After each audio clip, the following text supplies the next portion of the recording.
Welcome to Luca is a Billionaire, where the only thing I invest in is your answers.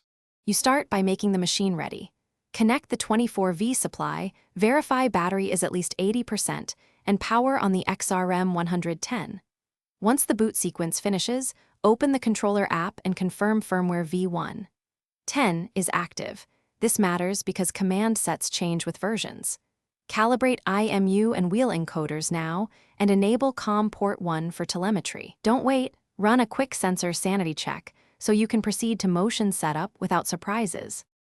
Now you configure motion, define the base coordinate frame at the chassis origin, and use metric units so math stays consistent. Enter speed limits, max 1, 2 meters per second and acceleration 0, 8m/s2, and set safety stops. Load your waypoint sequence, including yaw per point and 0. 5-second dwell where stability is needed. Tune path smoothing to balance precision and responsiveness.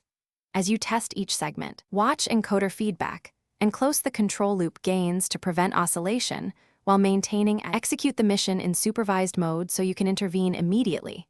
Press start and monitor telemetry values like battery, motor current, and position error.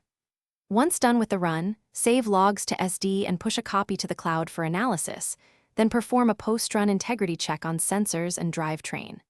When finished, park the XRM 110 in its home pose, power down motors in sequence, and then cut the main supply. If motion errors occur, check encoder cable seating first as a primary troubleshooting tip.